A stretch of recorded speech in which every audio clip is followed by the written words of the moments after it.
Oo, masaya ka. Noong birthday mo, nung araw na pinanganak ka, 1940, 1942, yung araw na yun, pinanganak ka, masaya ka.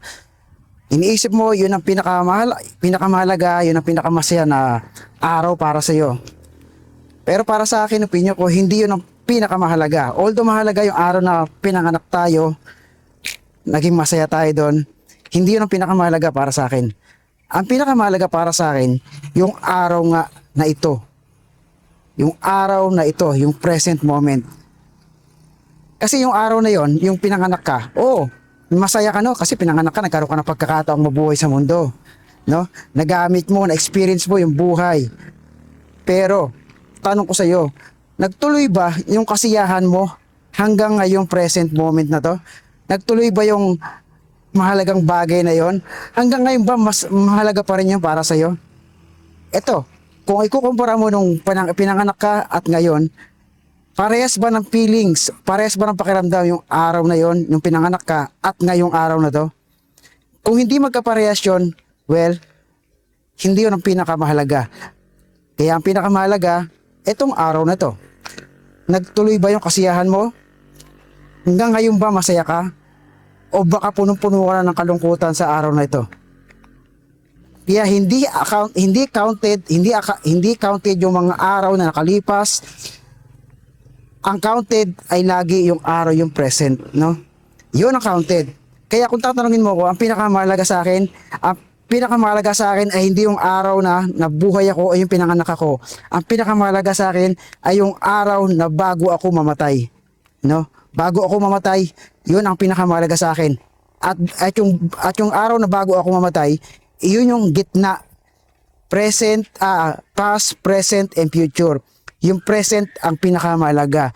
Kung yung present na to, ito ba yung araw na nagamit ko ng worth ang buhay ko, na happy ang buhay ko, na nagamit ko sa kabutihan o sa lahat ng anuman yung mahalaga para sa iyo, nagamit mo ba yon ngayon? No? At kung iisipin mo yung future, kung marami kang pangarap sa buhay mo, okay, no problem. Siguraduhin mo lang na yung pangarap mo ay nakasynchronize or congruent dito sa araw na to. Itong araw na tong masaya ka. Ang pangarap mo ba ngayon ay, kung ang pangarap mo ay maging mayaman sa susunod na henerasyon, dapat siguraduhin mo sa pagdating ng future na yon, masaya ka pa din. Bakit ko nasabi yon? Kasi maraming mayayaman, no? Nangarap sila na maging mayaman. Kasi nga, yun ang alam nila, magiging masaya sila pag mayaman sila. Pero marami na mayaman ngayon na tao.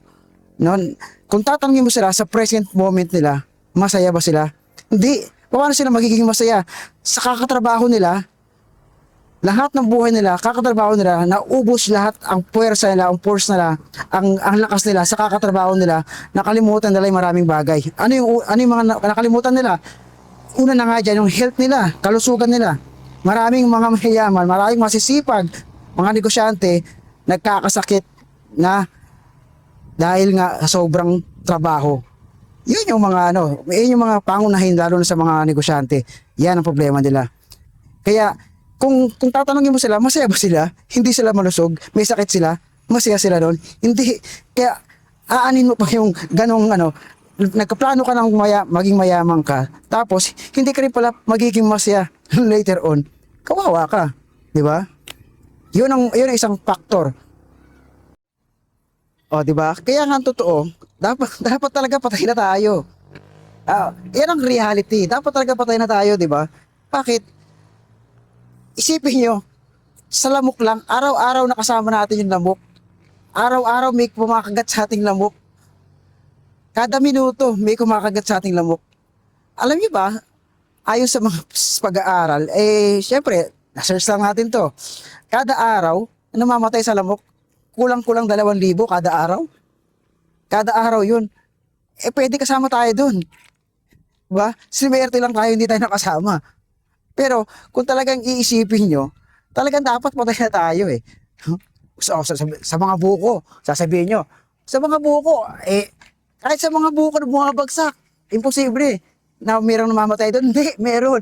Ayon sa mga nag-aaral-aral diyan, 150 tao. Sa 150 taong namamatay kada araw sa buko. Mga buko bumabagsak. Di ba? Nakakatawa isipin, di ba? Pero totoo yun. Totoo yun. Anong punto natin? Ang punto ko, dapat talaga patay na tayo. Pero bakit buhay pa tayo? Swerte natin. Hanggang ngayon buhay pa tayo.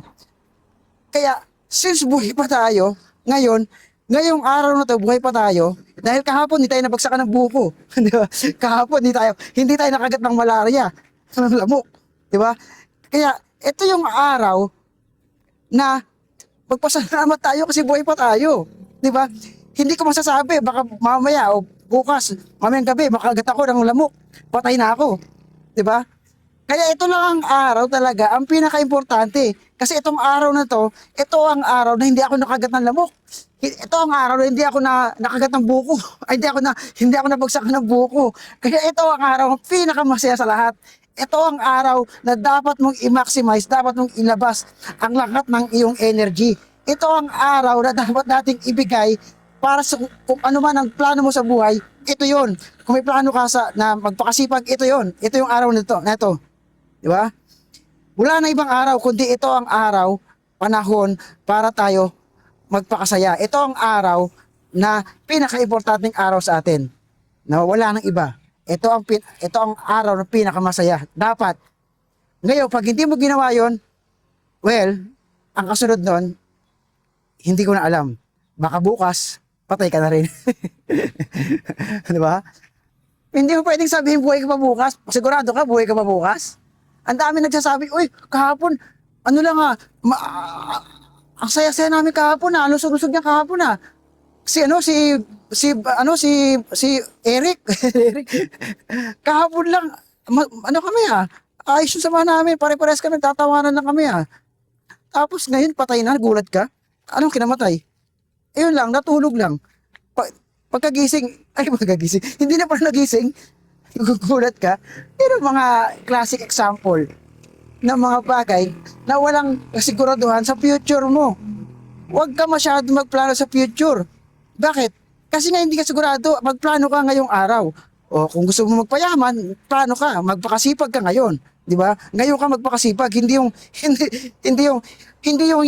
buong araw mo, yung araw mo ngayon, uubusin mo sa kakaisip sa future. Yari ka doon. 'Di ba? Baka maging malungkot ka. Kaya ngayon dapat tong araw na to, ito ang araw mo dapat samantalahin. Yun ang pinaka-the best na mentality. Ewan ko sa inyo. Basta ako ito, opinion ko lang to. Para sa'yo, baka mali. Pero para sa kaparehas ko, tara, kwentuhan tayo. Ito ang problema natin dyan. Sabi mo, masaya ka. Let's say, tanggapin na natin masaya ka, no? Isang problema nito, yung kasiyahan. Hindi mo alam kung anong kasiyahan ang meron ka. Hindi mo alam kung anong importanteng meron ka. No? Maraming kasiyahan ng mga tao. Iba't iba tayo ng definisyon ng kasiyahan. Iba't iba tayo ng standard ng kasiyahan. Iba't iba tayong standard ng importante sa buhay, ng value sa buhay. No? Ngayon, baka yung kasiyahang nasa iyo ay peking kasiyahan. Baka yung kasiyahan na meron ka ay temporary na kasiyahan. Baka yung importanteng bagay na meron ka ay peking bagay at temporary rin na bagay. No? Yan ang problema natin. Kung magdadwell ka sa kasiyahan na peke, tawag ko ay peke, tawag ko ay hindi talaga totoong kasiyahan at importante. Well, hindi ka rin mapupunta sa sinatawag nating infinite na happiness, no? Pupunta ka din sa temporary happiness. Kung ang gusto mo talaga yung happiness lang at wala kang hangad ng happiness na pangmatagal ang happiness. Ang problema kasi sa ating mga tao, gusto natin ng happiness, no? Kaya lang yung happiness kinukuha natin ang nagiging paraan natin makakuha tayo ng happiness sa maraming paraan. Anong mga paraan? Mga paraan na puro temporary lang. yung mga happiness na nakadepende tayo sa happiness na ano puro sa mga bagay na temporaring bagay. Kung nakadepende yung happiness mo doon sa mga bagay na hindi tumatagal, well, ang kapalit nun, happiness din na hindi tumatagal. Di ba? Kaya magkakaiba ng happiness yan. Iba't iba tayo ng kaligayahan. Ano man yung kaligayahan na meron ka ngayon, well, nasa sa'yo na kung gusto mo ng kaligayahan na walang hanggan o kaligayahan na madaling matapos. Yun ay nasa sa'yo.